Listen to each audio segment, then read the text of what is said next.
రంగారెడ్డి జిల్లా కోర్టులో bar association అధ్యక్షులు విష్ణువర్ధన్ రెడ్డి ఆధ్వర్యంలో నవరాత్రి ఉత్సవాలను పురస్కరించుకొని దసరా సందర్భంగా దుర్గామాతకు ప్రత్యేక పూజలు నిర్వహించారు.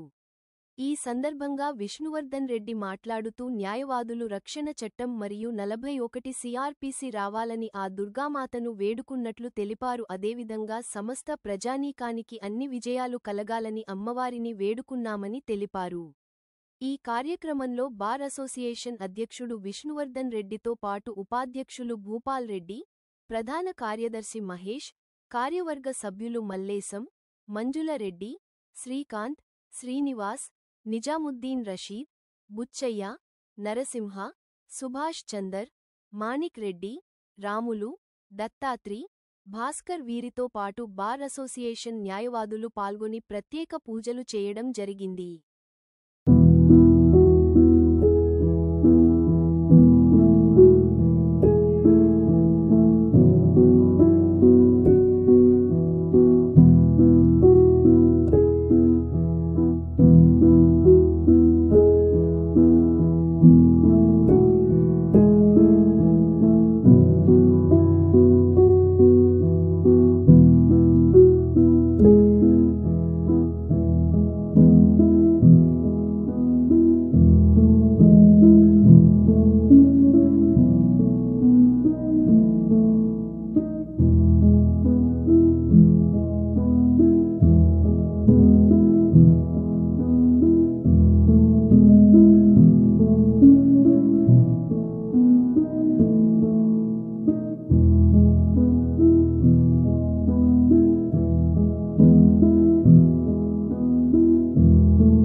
सावधान।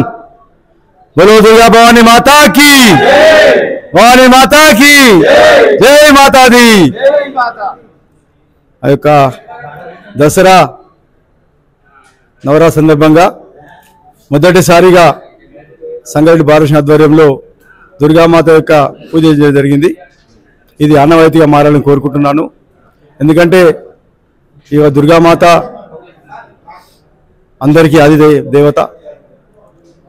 మరి దుర్గామాత కృపలేంది 9 రోజుల పాటు మరి నవరాత్రుల్లో నవరూపాల్లో హిందూ ధర్మ జాగరణ కోసం, హిందూ రక్షణ కోసం, సమాజ రక్షణ కోసం, జగత్ రక్షణ కోసం దుర్గామాత ఆశీస్సులు అందరికీ ఉండాలని కోరుకుంటూ మరి ఈ సంవత్సరం కూడా న్యాయాలకు మంచి జరగాలని కోరుకుంటూ మా యొక్క చిరకాల కోరికలు తీరాలని, ఏదైతే న్యాయవాదుల యొక్క న్యాయబద్ధమైన కోరిక మా ప్రొటెక్షన్ యాక్ట్ రక్షణ చట్టం 41A CRPC కానీ మా యొక్క ఇతర సమస్య తీరాలని దుర్గామాతను కోరుకుంటూ మొదటిసారిగా ఏదేమున్నా ఈ దేశం ధార్మిక దేశం, ఈ దేశం సనాతన దేశం, ధర్మం అనే చక్రంపై నడుపుతుందంటే ఈ దేశం ప్రపంచంలో అది ఏకైక దేశం భారతదేశం. హిందువులకు ఉన్న ఏకైక దేశం అది భారతదేశం. ఈ విశ్వగురువుగా భారతదేశం ఎదుగుతున్న క్రమంలో న్యాయవాదుల క్రమం పాత్ర ఉండాలని కోరుకుంటూ మా సమస్యలను తీరి మాకు ఏదైతే దుర్గామాత ఆశీస్సులు కానీ భగవంతుని ఆశీస్సులు ఉండాలని కోరుకుంటూ ఈరోజు ఈ దేశంలో ఇక్కడ యాజ్ పర్ పంచాంగం మా అందరికీ రోజు పండుగనే మాకు. అందులో ప్రత్యేకంగా దసరా పండుగ అనేది జాతి ఐక్యత కోసం, సమాజ ఐక్యత కోసం మరి ఏర్పడ్డ పండుగ. అక్కడ విజయాన్ని సంకేతంగా మనం ఈ పండుగ ఏర్పాటు చేసుకుంటాం. తర్వాత నవరాత్రుల్లో దుర్గామాతను పూజించి ఆమె ఆశీస్సుల కోసం మనం వాడవాడలా పూజ చేస్తాం. ఈరోజు న్యాయవాదులు కూడా ఆ మాత పూజలో ఉన్నారు. వాళ్ళందరూ కూడా అమ్మవారి యొక్క ఆశీస్సులు అందరికీ ఉండాలని కోరుకుంటూ, అందరికీ మంచి జరగాలని కోరుకుంటూ, సకాలంలో అన్ని రకాల ఋతువులు రావాలని కోరుకుంటూ మరి ఈ దేశంకి వస్తున్న ఏదైతే వైరస్ లాంటి మరొకసారి రాకుండా కోరుకుంటూ మరి అన్ని రంగాల్లో భారతదేశం అగ్రరాజ్యంగా ఉన్నది. ఈరోజు మనం ఆపరేషన్ సింధూర్ ద్వారా మనమేంతో నిరూపించుకున్నాం. అన్ని రంగాల్లో ఆర్థిక రంగంలో కూడా మా ఆర్థిక పరంగా ఎక్కడనో 16-17 ప్లేస్ల వాళ్ళ 3వ ప్లేస్కి వచ్చినాం. ఈ యొక్క న్యాయవాద పాత్ర కూడా అందులో ఉన్నది. కాబట్టి మాకు కూడా అన్ని జరగాలని మంచి జరగాలని కోరుకుంటూ వాళ్ళని ప్రతి ఒక్కరికి కూడా ఆ దుర్గామాత ఆశీస్సులు ఉండాలని కోరుకుంటూ ముగిస్తున్నాం. ధన్యవాదాలు. Thank you. భారత సెషన్ ఆధ్వర్యంలో మొదటిసారిగా దేవి నవరాత్రులను పురస్కరించుకొని సంగారెడ్డి భారత సెషన్ ఆధ్వర్యంలో దుర్గామాత పూజ నిర్వహించడం జరిగింది. ఈ పూజలో న్యాయవాదులందరూ పాల్గొన్న వాళ్ళందరికీ శుభాభినందనలు. అలాగే మాకు రక్షణ చట్టం త్వరగా ఇవ్వాలని ఆ దుర్గామాతను వేడుకుంటూ ఈరోజు పూజలు జరుపుకున్నాము. ఈరోజు మన సంగారెడ్డి బార్ అసోసియేషన్లో మన సంగారెడ్డి బార్ అసోసియేషన్ ఆధ్వర్యంలో మరి మన ప్రెసిడెంట్ విష్ణువర్ధన్ రెడ్డి గారి ఆధ్వర్యంలో మేము ఈరోజు దుర్గామాత పూజ చేసినాము. ఇది మన సంగారెడ్డిలో ఇది ఫస్ట్ టైం ఈ పూజ చేయడం జరుగుతుంది. అమ్మవారిని మేము అందరం కోరుకుంటున్నాము. అందరినీ చల్లగా ఆయుష్ ఆరోగ్యతోని ఉంచాలని కోరుకుంటూ మన దగ్గర వచ్చిన ప్రతి ఒక్క కక్షిదారికి మేము న్యాయం ఇప్పించడానికి అమ్మవారు కరుణించాలని కోరుకుంటున్నాము. అలాగే మనకు న్యాయవాది చట్టం రక్షణ చట్టం కూడా కావాలని కోరుకుంటూ అమ్మవారి పూజ జరుపుకున్నాము. అమ్మవారి కరుణే మళ్ళీ ఆశీస్సులు మన మీద ఎప్పుడు ఉండాలని కోరుకుంటున్నాము. ఈరోజు బార్ అసోసియేషన్ సంగారెడ్డి అధ్యక్షులు విష్ణువర్ధన్ రెడ్డి గారి ఆధ్వర్యంలో బార్ అసోసియేషన్లో దుర్గా పూజ చేయటం జరిగింది. ఈ ప్రతిసారి చేసినట్టుగా ఈసారి కూడా ఆనవాయితీగా చేస్తున్నారు. ఈ దుర్గా పూజ చేయటం వలన ప్రతి ఒక్కరికి ఆరోగ్య ఐశ్వర్యాలతో అందరికీ ఆ తల్లి చల్లగా చూడాలని చెప్పి కోరుకుంటూ ఈ సంగారెడ్డి బార్ అసోసియేషన్కు అన్ని విధాల గుర్తింపు రావాలని, తర్వాత ఈ సంగారెడ్డి డిస్ట్రిక్ట్ కోర్టుకు వచ్చిన కక్షిదారులందరికీ న్యాయం జరగాలని, వారికి ఎలాంటి అవరోధాలు లేకుండా అందరికీ న్యాయం జరగాలని, వాళ్ళు కూడా సుభిక్షంగా ఉండాలని చెప్పి కోరుకుంటూ, అట్లాగే ఈ సంగారెడ్డి బార్ అసోసియేషన్లో వరి బీజం నాటినటువంటి అడ్వకేట్ ప్రొటెక్షన్ యాక్ట్లో అధ్యక్షుడు విష్ణువర్ధన్ రెడ్డి గారు నిరాహార దీక్ష చేయటం జరిగింది. వారి నిరాహార దీక్షను ఏం చేస్తా పోలీసులు భగ్నం చేసిండ్రు. అయినా సరే ఏం చేస్తా వారు నిరంతరం అడ్వకేట్ ప్రొటెక్షన్ యాక్ట్ కోసం ఏం చేస్తా పోరాడి విజయం సాధిస్తారు. వారి సాధనలో మేమందరం వారి వెనుక ఉండి వారికి సహాయ సహకారాలు అందిస్తామని, ఆ తల్లి వారికి మంచి ఆరోగ్య ఐశ్వర్యం ఇచ్చి, బలం ఇచ్చి, శక్తి ఇచ్చి, అడ్వకేట్ ప్రొటెక్షన్ యాక్ట్ వచ్చేంత వరకు వారు పోరాడతారని చెప్పి ఆకాంక్షిస్తూ ఈ అవకాశం ఇచ్చినందుకు ధన్యవాదాలు.